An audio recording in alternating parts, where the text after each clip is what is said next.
Okay, तर बऱ्याच लोकांनी करावं त्यासाठी सरकारनं काय इनिशिएटिव्ह घेतलेले आहेत किंवा इनिशिएटिव्ह टेकन अप केलेले आहेत. ओके, ठीक आहे.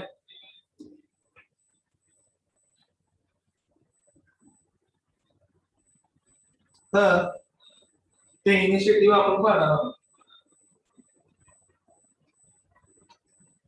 की to promote the organic farming. कारण की कोणताही शेतकरी इतके इझिली किंवा simply it cannot be migrated from chemical agriculture to the organic farming. Okay, that's why government has to promote the organic farming.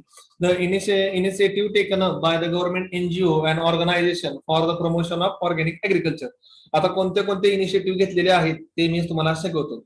The government is promoting the organic farming in our country through the scheme like national project of organic farming, ज्याला NPOF म्हणलं जातं.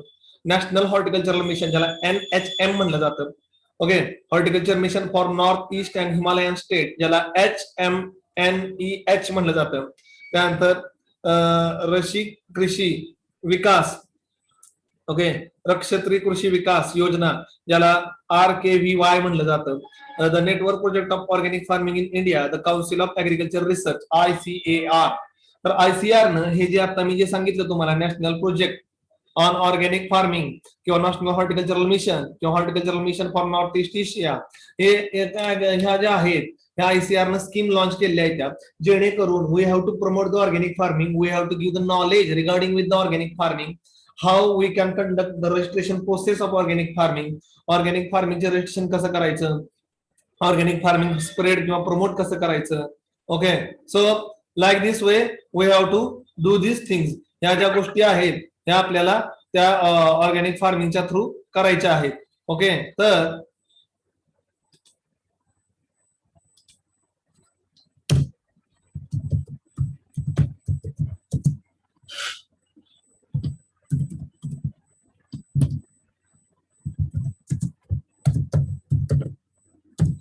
या गोष्टी ज्या आहेत त्या आपल्याला organic फार्मिंगच्या through करायच्या आहेत. Okay, so like this way we have to promote the organic farming. ठीक आहे, आता कुठलीही गोष्ट प्रमोट करायची म्हटल्यानंतर ती तुम्हाला 2 ते 3 ठिकाणावरून प्रमोट करावी लागते. One is education, to educate the people. Another one is research, संशोधन करावं लागतं. आणि third one is extension. Extension म्हणजे लोकांपर्यंत ते नॉलेज जे आहे, रिसर्च केलेलं नॉलेज एज्युकेट करून लोकांपर्यंत पोहोचवायचं. त्यासाठी या स्कीमा आहेत. तर त्या प्रत्येक स्कीमला फंड्स, आता कुठलीही गोष्ट करायची म्हटल्यानंतर पैसा लागतो. फंड्स अलॉटेड अंडर NPOF किंवा NHM नॅशनल हॉर्टिकल्चर मिशन किंवा कृषी विकास योजना असेल किंवा Himalayan horticulture mission for north east Himalaya, या प्रत्येकासाठी 4 म्हणजे national project on organic agriculture farming साठी 427 लाख रुपये दिलेले आहेत सरकारनं. नॅशनल हॉर्टिकल्चर मिशन साठी 1215.50 लाख रुपये दिलेले आहेत सरकारनं. त्यानंतर national horticulture mission for northern east Himalaya यासाठी 14,015 लाख म्हणजे ओके 14,000 लाख रुपये दिलेले आहेत. त्याच्यानंतर कृषी विकास योजनेसाठी 1,162 लाख रुपये दिलेले आहेत. Besides ICAR under the network project of organic farming with the lead center at the project directorate of farming system research Madanapur. Okay, उत्तर प्रदेशमध्ये डायरेक्टर ऑफ फार्मिंग रिसर्च आहेत मदनापूरला. त्यांच्या अंडर या स्कीमा चालतात. In developing the package of practices of different crop and cropping system under the organic farming in a different agro ecological region of the country. Presently, the project is running 13 cooperative centers, including State Agriculture University, ज्याला SAU म्हणलं जातं, spread over 12 state ICAR institute, including the State Agriculture University, impart the training and organization, frontline demonstration, ज्याला FLD म्हणलं जातं, to educate the farmer on aspect of organic farming and organic fertilization. म्हणजे हे जे आहे ह्या ज्या एजन्सी आहेत या फंड्स पण देतात, पैसे पण देतात. शेतकऱ्यांसाठी सुद्धा सबसिडी असते जर तुम्ही सेंद्रिय शेती करणार असाल तर. प्लस ऍग्रिकल्चर युनिव्हर्सिटीमध्ये सुद्धा सेंटर आहे की जिथं एज्युकेट केलं जातं. आपल्या जर महाराष्ट्रातलं बघायचं म्हणलं तर अकोला विद्यापीठ जे आहे आपलं, अकोला विद्यापीठामध्ये ऑर्गॅनिक फार्मिंगचं सेंटर आहे. तिथनं सुद्धा एज्युकेशन, ट्रेनिंग, रिसर्च ऑर्गॅनिक ऍग्रिकल्चरवर चालू असतोय, जेणेकरून we have to educate the people. Okay, त्यानंतर scheme to promote the organic farming in India, national programme for organic production this was implemented in year 2001. It involves the following: accreditation program for certification agency, norms for organic production आणि promotion of organic farming. तर एक लक्षात ठेवा, तुम्ही म्हणला, मी म्हणलं आणि मी chemical बंद केलं म्हणून माझी शेती काय ऑर्गॅनिक होत नाही. त्यासाठी रजिस्ट्रेशन करावं लागतं. त्याची काय प्रक्रिया आहे, 3 वर्षाचा वेटिंग पिरियड आहे. म्हणजे समजा तुम्ही एखादं शेत रजिस्ट्रेशन केलं ऑर्गॅनिक साठी आणि केमिकल मारायचं बंद केलं तरी 3 वर्षाचा वेटिंग पिरियड आहे.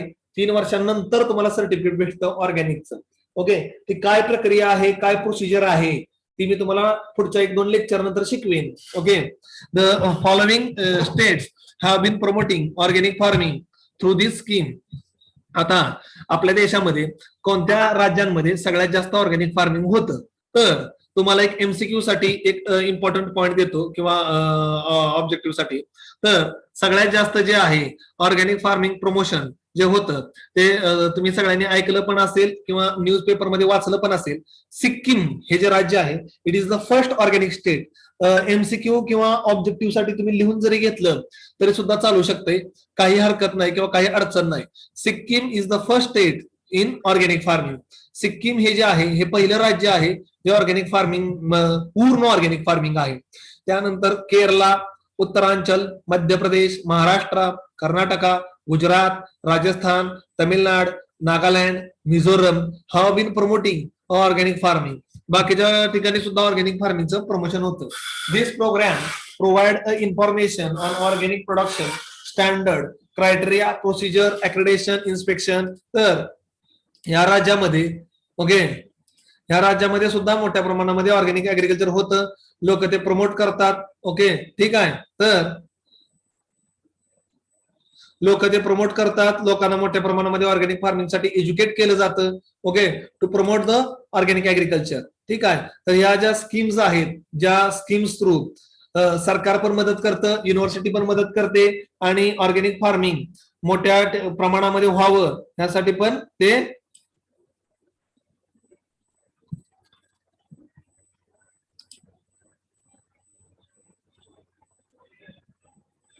ठीक आहे. तर हे ऑर्गॅनिक फार्मिंगचं जे आहे अशा पद्धतीनं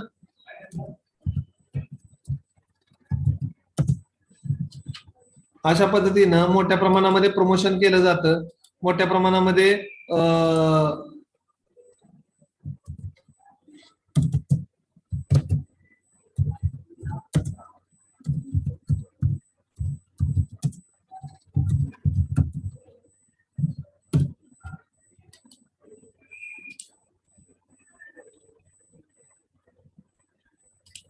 तर ऑर्गॅनिक फार्मिंगचं अशा प्रमाणामध्ये मोठ्या प्रमाणामध्ये प्रमोशन पण केलं जातं. NPOP is the administrative under the Agmark by the ministry of agriculture. तर एनपीओपी जे आहे, national programme of organic agriculture. Okay, हे एनपीओपी जे आहे ती सगळ्यात हेड कॉन्स्टिट्युशनल किंवा मेन बॉडी आहे. ती कुणाच्या अंडर चालते? ओके, ती चालते मिनिस्ट्री ऑफ कॉमर्स. आपलं जे कॉमर्स मिनिस्ट्री आहे त्यांच्या अंडर चालते. Okay, so NPOP standard for the production and accreditation have been recognised by the European Commission and Switzerland as well as USDA, United States Department of Agriculture. तर आपले जे organic फार्मिंगचे standard आहेत ते आपले France, French, Switzerland आणि USA मध्ये सुद्धा approved आहेत. म्हणजे जर आपल्या देशानं ऑर्गॅनिक फार्मिंगचं रजिस्ट्रेशन केलेला माल जर एक्सपोर्ट केला तर तो त्या देश स्वीकारतात. तर तुम्हाला सांगायला एक आनंद होतोय की आपल्या कॉलेजमध्ये मी पण या वर्षी आपल्या कॉलेजची जी आंब्याची बाग आहे ती पूर्णच्या पूर्ण ऑर्गॅनिक करण्यासाठी रजिस्ट्रेशन केलेलं आहे. ओके, या वर्षी. आणि ज्यावेळेस तुमची 2-3 वर्षांनी डिग्री होईल, डिग्री संपतील, त्यावेळेस आपल्याला सर्टिफिकेट भेटून जाईल ऑर्गॅनिक फार्मिंगचं. ती काय प्रक्रिया आहे, कशी प्रोसिजर आहे, कसा फॉर्म भरायचा असतो हे मी सगळं तुम्हाला सांगेनच त्याच वेळेस. ओके, ठीक आहे. तर हे जे आहे, सॉरी चुकून जरा पेज अप गेलं त्यामुळे थोडासा प्रॉब्लेम आला. तर ऑर्गॅनिक फार्मिंग रजिस्ट्रेशन आणि त्याच्या रिलेटेड इन्फॉर्मेशन मी तुम्हाला सुरुवातीला सांगितलेली आहेच. ओके, बरं का, 10:30 लेक्चर अरेंज केले. सहाव्याच. तर पीपीटी बनवू किंवा काही बनवू तुझ्या इच्छा. पीडीएफ नाही आहे ते शेअर कर. मी तर डायरेक्ट शेअरच केली आहे. बरं वाटतं नाही किती बघ ना, छान दिसतंय. ऑनलाईन ऑनलाईन किती 17 ठीक आहे. So this is the cluster based program for promotion of organic farming. हा क्लस्टर बेस्ड म्हणजे काय, हा शेतकऱ्यांचे ग्रुप बनवायचे. ओके, म्हणजे 20 ते 25 शेतकऱ्यांनी एकत्र यायचं आणि एका जागेवर ज्यांची शेती आहे त्यांचा ग्रुप क्रिएट करायचा. ग्रुप क्रिएट केल्यानंतर त्यांना ट्रेनिंग दिलं जातं, आयदर कृषी डिपार्टमेंट मार्फत दिलं जातं किंवा ज्या एनजीओज आहेत, नॉन गव्हर्नमेंट ऑर्गनायझेशन आहेत, त्यांच्या थ्रू शेतकऱ्यांना ट्रेनिंग दिलं जातं. त्याच्या बदल्यामध्ये जे सर्टिफिकेशन एजन्सी आहे ती पण शेतकऱ्यांना ट्रेनिंग देते आणि शेतकऱ्यांना ट्रेनिंग दिल्यानंतर शेतकऱ्यांना त्याच्या बदल्यात सबसिडी पण भेटते आणि ग्रुप एफर्ट असल्यामुळं त्याचं मार्केटिंग करणं किंवा त्याचा माल सेलिंग करणं हे कंपन्यांना पण बरं पडतं. ओके, इंडिव्हिज्युअल फार्मरला ऑर्गॅनिक करणं it is somewhat a difficult task, कारण की त्याच्यामध्ये आयसोलेशन डिस्टन्स ठेवावा लागतो मॉडर्न ऍग्रिकल्चर मध्ये आणि ऑर्गॅनिक फार्मिंग मध्ये. ओके, नाहीतर मॉडर्न ऍग्रिकल्चरचा जर शेजारचा फार्म असेल तर त्याच्यामध्ये केमिकल स्प्रे केलं तर ड्रिफ्टिंग हॅझार्ड्स सुद्धा तुमच्या फील्डवर येऊ शकतात आणि तुमचं जे ऑर्गॅनिक इनपुट आहे ते केमिकली कॉन्टॅमिनेट होऊ शकतं. त्याच्यामुळं organic farming basically is done by the groups of the farmer. जर फार्मरचे ग्रुप्स असतील so it is very convenient. Okay, ठीक आहे. 50 or more farmer will form a cluster with 50 acre of land to carry out organic farming under this scheme. आता इथं जे आहे, okay, कृषी विकास योजना जी आहे त्याच्यामध्ये 50 शेतकऱ्यांचा ग्रुप क्रिएट करायचा आणि तो 50 शेतकऱ्यांचा ग्रुप क्रिएट करून 50 एकर लँड मध्ये तो ऑर्गॅनिक फार्मिंग ते करायचं. In 3 years around 10,000 cluster will be form covering 50 lakh acre area under the organic farming. तर 3 वर्षामध्ये ही जी कृषी विकास योजना आहे, ओके, त्याच्या मार्फत 3 वर्षामध्ये जवळपास 10,000 क्लस्टर तयार केले म्हणजे सरकारनं आणि जवळपास 5 लाख एकर एरिया हा ऑर्गॅनिक फार्मिंगच्या अंडर कव्हर झाला.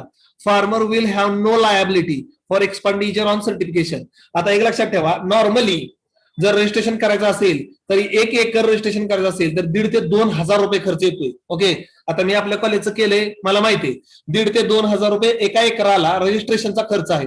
पण ह्याच्यामध्ये ह्या स्कीम अंडर जी कृषी विकास योजना आहे ऑर्गॅनिकची त्याच्या अंडर कुठलाही खर्च शेतकऱ्याला करायचा नाही. ते एक्सपेंडिचर किंवा तो जो खर्च आहे तो सरकार करते. As per the scheme each farmer will give 20,000 rupees per acre in 3 years for the seed to harvesting of the crop and transportation of produce to the market. Plus सरकार 20,000 रुपये प्रत्येक वर्षी प्रत्येक एकराला शेतकऱ्याला प्रोत्साहन भत्ता तुम्ही म्हणू शकता. ओके, कारण की काय ऑर्गॅनिक फार्मिंग मध्ये कन्व्हर्ट करायचं म्हणलं लँड, तुम्हाला मगाशी पण मी सांगितलंय केमिकल मधनं ऑर्गॅनिक फार्मिंग मध्ये शिफ्ट करायचं असेल तर 3 वर्षाचा वेटिंग पिरियड आहे. You have to completely stop use of the chemical. तुम्ही फर्टिलायझर वापरू शकत नाही, तुम्ही इन्सेक्टिसाइड वापरू शकत नाही, तुम्ही पेस्टिसाइड वापरू शकत नाही, तुम्ही कुठलंही growth regulator, growth promoting hormone, okay, तुम्ही कुठलंही केमिकल, कुठलंही सिंथेटिक केमिकल्स काहीही वापरू शकत नाही.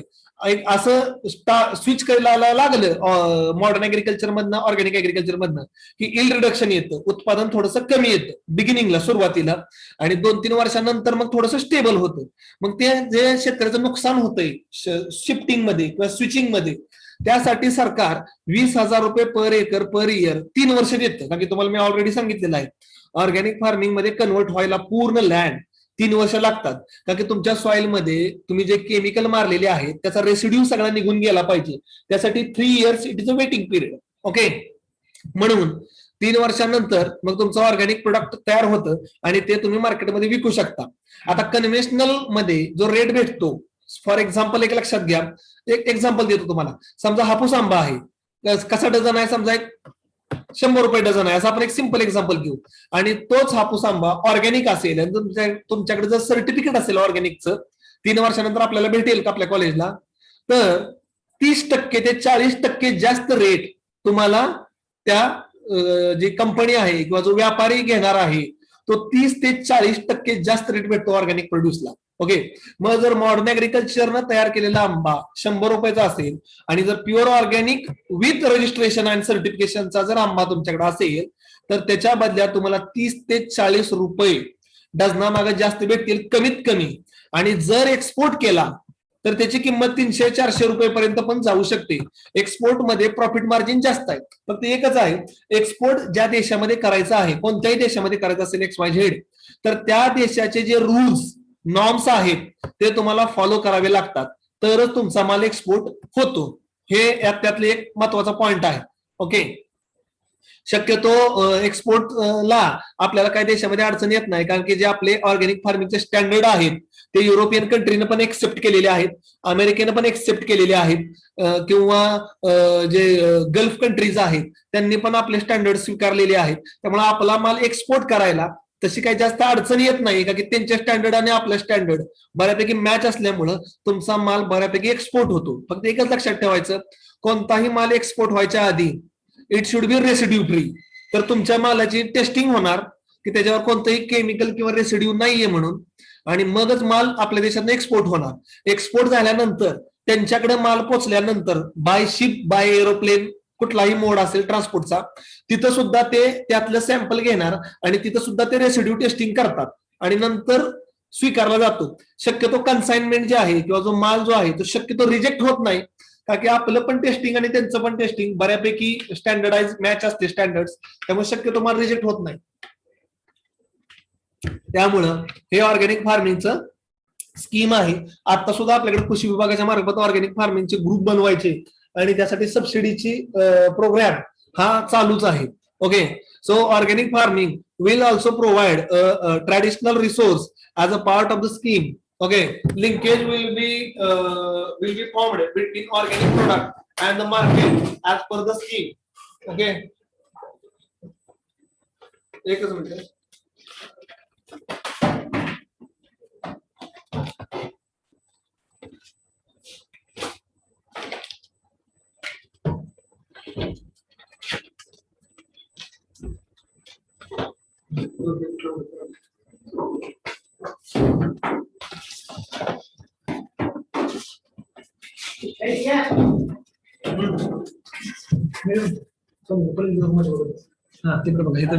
Okay, so organic farming will also promote traditional resources as a part of the scheme. Linkage will be formed between organic product and the market as per the scheme. आता एक लक्षात ठेवा, जी company तुमचं registration करते, आता आपल्या कॉलेजचं green सॅट organic farming कंपनीनं म्हणजे ग्रीन सॅट सर्टिफिकेशन एजन्सीनं आपलं ऑर्गॅनिक फार्मिंगचं रजिस्ट्रेशन मी केलेलं आहे. तो फॉर्म पण मी ग्रुपवर टाकेन आणि शिकवणार पण आहे तुम्हाला तो फॉर्म रजिस्ट्रेशनचा. ओके, तर जी कंपनी तुमचं ऑर्गॅनिक फार्मिंगचं रजिस्ट्रेशन करते तीच कंपनी बऱ्यापैकी म्हणजे 90% तुमच्या मालाचं मार्केटिंग पण करते आणि तुमच्या मालाचं एक्सपोर्ट पण करून देते. म्हणजे कंपनी जी रजिस्ट्रेशन करते it will act as a middleman.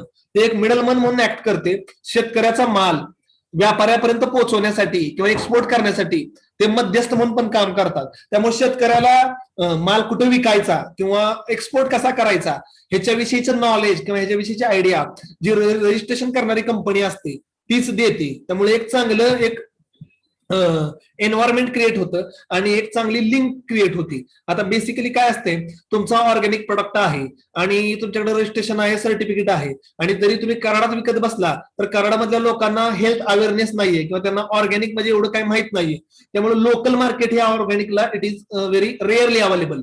So you have a market basically a metropolitan cities, जे पुणे, मुंबई किंवा हैदराबाद, नागपूर किंवा कलकत्ता असेल, दिल्ली असेल, जी मोठी मोठी शहरं आहेत की जिथं रिच पीपल म्हणजे स्पोर्ट्स पर्सन्स, हिरो हिरोईन्स किंवा क्लास 1 ऑफिसर्स किंवा बिझनेसमन की ज्यांना जास्त पैसे द्यायला त्यांना काय हरकत नाही, पण त्यांना केमिकल फ्री फूड पाहिजे, ते त्या ठिकाणी ते मार्केट मोठं आहे. मग जे बिग बाजार असते किंवा डी मार्ट आहे किंवा ह्या ज्या फूड चेन कंपन्या आहेत त्यांच्याबरोबर ज्या कंपन्या आहेत ते तुमचं त्यांच्याबरोबर टायअप करून देतात आणि त्या कंपन्या तुमचा माल विकत घेतात आणि तिथलं जे मेट्रोपॉलिटन सिटीज मधले जे मॉल्स आहेत तिथं तो माल विकण्यासाठी ठेवला जातो आणि त्याच्या बदल्यात शेतकऱ्याला मग सोर्स ऑफ इन्कम किंवा पैसे भेटतात. आलं लक्षामध्ये? ठीक आहे. तर amount of Indian rupees 300 crore has been sanctioned for this scheme 2015 and 16. तर आता जेवढी स्कीम सांगितली त्यासाठी जवळपास 300 करोड सरकारनं अलॉट केले 2015-16 साठी. आता national mission for sustainable agriculture, this scheme work toward making organic farming sustainable, rejuvenative and climate resistant. Okay, आता नॅशनल मिशन जे सस्टेनेबल ऍग्रिकल्चरचं आहे त्याचे काय ऑब्जेक्टिव्ह आहेत. Okay, efforts are also on the develop natural resources and promote efficient water use of more crop per drop for organic farmer.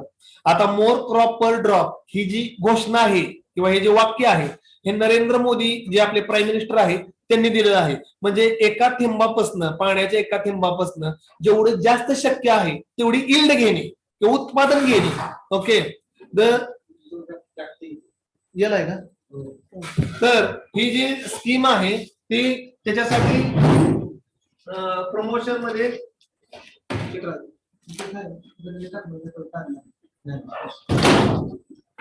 Okay.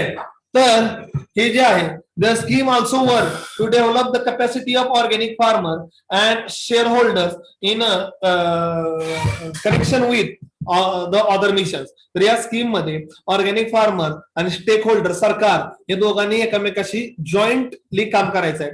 It will also leverage the other scheme such as मनरेगा किंवा जे रोजगार हमी योजना आहेत का नाही त्याच्यामधनं सुद्धा लोकांना काम देण्यासाठी ही स्कीम मधल्या लोकांना काम देता येऊ शकतं. म्हणजे समजा बांधबंदिस्ती करणे असेल किंवा फॉरेस्ट मध्ये झाडं लावणे असेल किंवा फ्रूट ऑर्चर्ड जर समजा एखाद्याला लावायचं असेल तर त्यासाठी खड्डे काढणं असेल, मग जे मजूर आहे ती त्यांच्याकडनं खड्डे काढून घ्यायचे किंवा जे बॉर्डर रो क्रॉपिंग असते किंवा शेडनेट असेल, सॉरी शेल्टर बेल्ट असतील म्हणजे उंच उंच झाडं लावायची, म्हणजे ऑर्गॅनिक युनिट, ऑर्गॅनिक फार्म आणि मॉडर्न ऍग्रिकल्चरच्या फार्म मध्ये गॅप पडावा त्यासाठी तुम्ही मनरेगाच्या स्कीमचे लेबर सुद्धा वापरू शकता.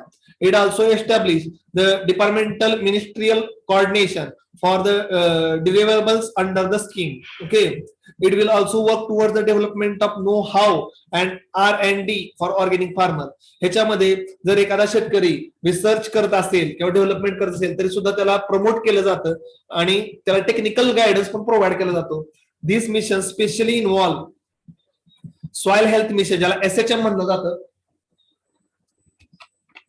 ओके, तर आता जी स्कीम आहे सॉइल हेल्थ कार्ड म्हणजे शेतकऱ्याचं सॉइल टेस्टिंग करून दिलं जातं फ्री ऑफ कॉस्ट मध्ये. ओके, आणि शेतकऱ्याच्या सॉइल मध्ये नायट्रोजन, फॉस्फरस, पोटॅश किंवा पीएच आणि EC किती आहे आणि त्यानं कुठलं पीक लावलं पाहिजे आणि त्यासाठी किती खत टाकलं पाहिजे ह्यासाठी सॉइल हेल्थ कार्ड ही जी स्कीम आहे ते आपल्या कॉलेजमध्ये पण चालू आहे.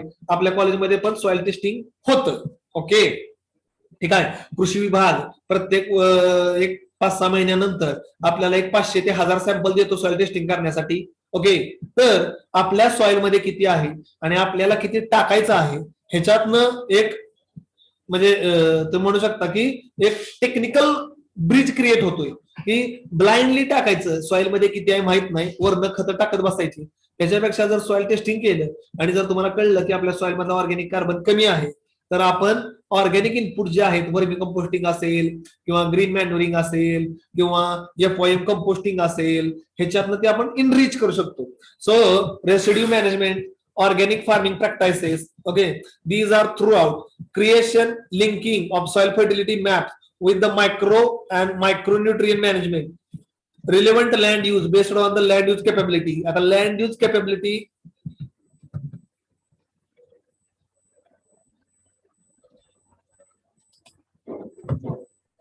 तर लँड यूज कॅपॅबिलिटी जी आहे, ओके, लँड यूज कॅपॅबिलिटी आता जमीन जी आहे ती 8 क्लासमध्ये डिवाइड केलेली आहे.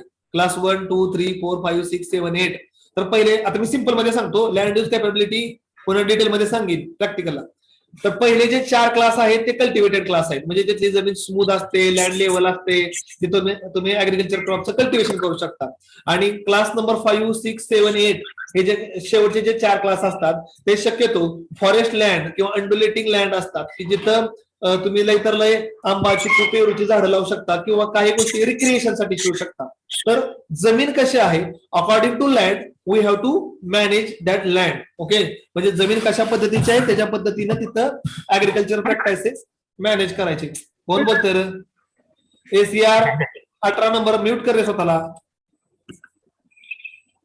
कॉमन सेन्स आहे राव, म्हणजे डिस्टर्ब करत जाऊ नका. आता मी म्यूट करत बसू का? 80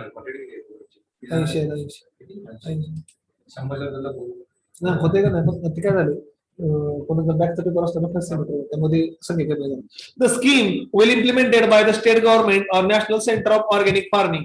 ओके, आता याच्यामध्ये एक लक्षात ठेवा, फक्त organic farming it is not only for agronomical crop और not only for horticultural crop, it is also for animal science and dairy science also. म्हणजे जनावरांसाठी सुद्धा ऑर्गॅनिक दूध सुद्धा तुम्ही तयार करू शकता.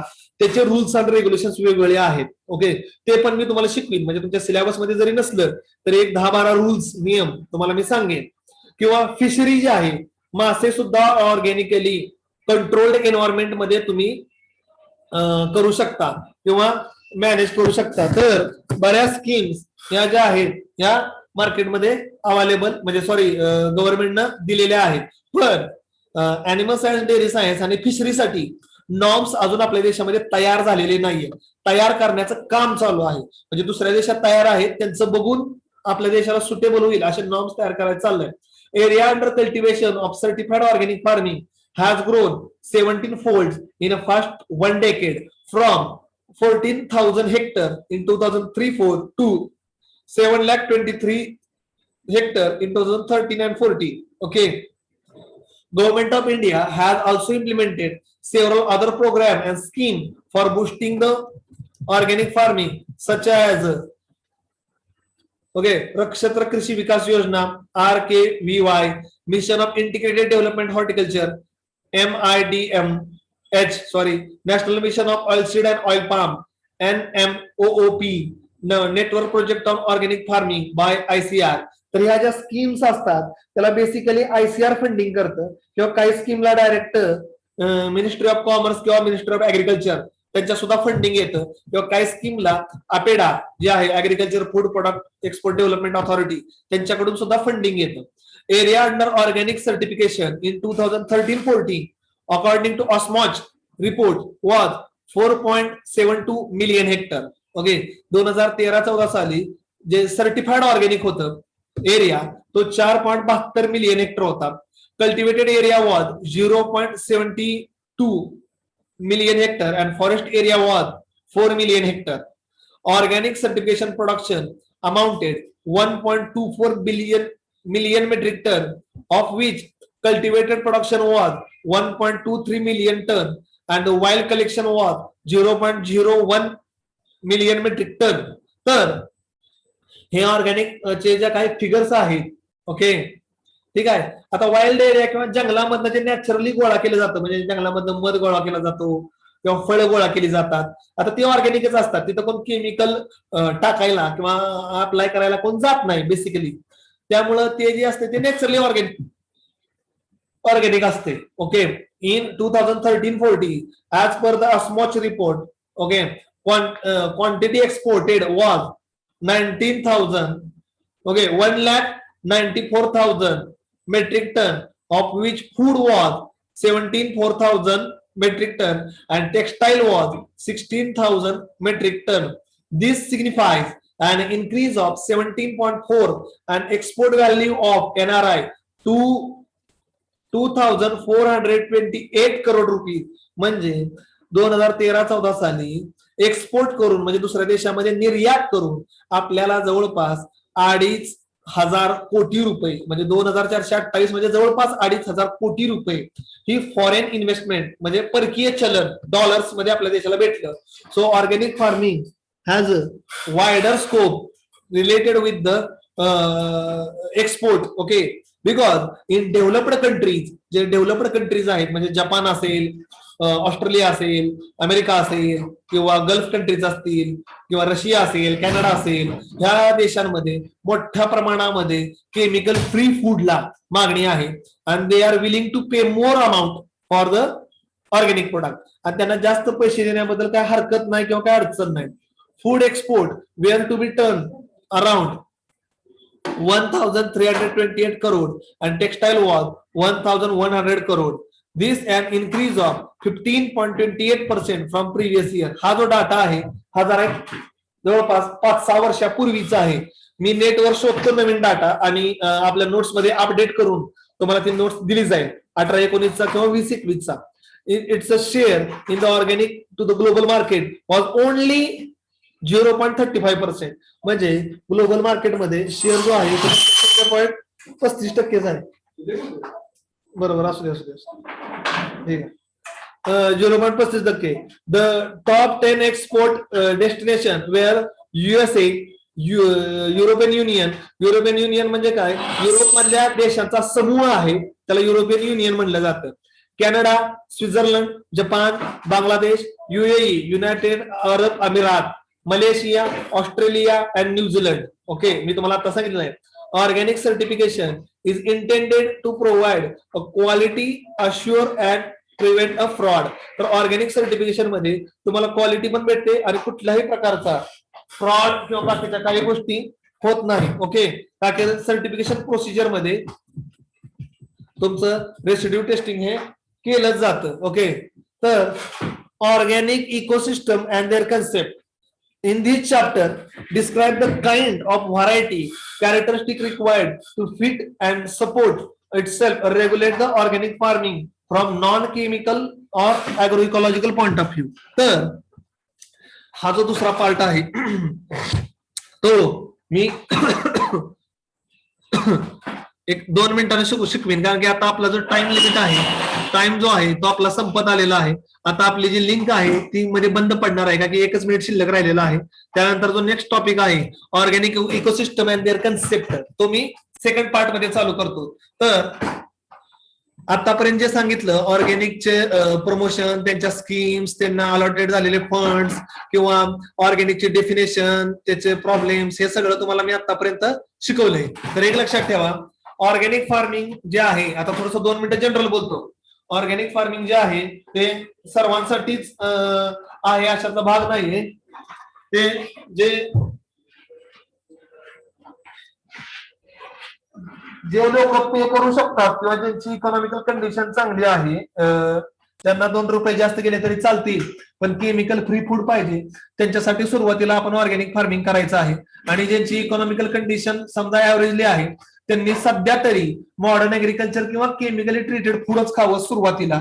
तर एक लक्षात ठेवा, माझं असं म्हणणं नाहीये की 100% ऑर्गॅनिक झालंच पाहिजे टोटल शेती. ओके, आणि it is not practically possible that 100% farming is organic farming. 100% शेती जी आहे ती पूर्णच्या पूर्ण ऑर्गॅनिक होऊ शकते. It is not practically possible. Okay, ठीक आहे. आणि असं आम्ही म्हणत पण नाहीये, पण मार्केटमध्ये डिमांड नाही. Some people want to purchase, so we have to raise किंवा कल्टिवेट. लोकांची मागणी आहे, लोकांना इच्छा आहे, तर आपण बनवायचं. इतकं सोपं आणि इतकं सिंपल म्हणणं आहे माझं. आलं लक्षामध्ये? ठीक आहे. तर आता लिंक बंद पडेल. लिंक बंद पडलं की हाय त्याच लिंकवर रिपीट जॉईन व्हा आणि पुढचा जो पॉइंट आहे organic ecosystem and their concept, तो मी शिकवतो. ओके, म्हणजे तुम्हाला थोडीशी आयडिया येईल. बंद पडणार आहे, पण माझं लेक्चर संपलेलं नाहीये. रिजॉईन करा पुन्हा आहे त्याच लिंकवर. ठीक आहे.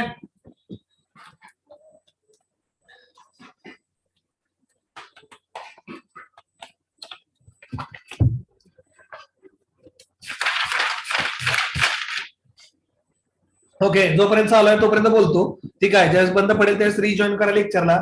ठीक आहे. तर अशा पद्धतीनं ऑर्गॅनिक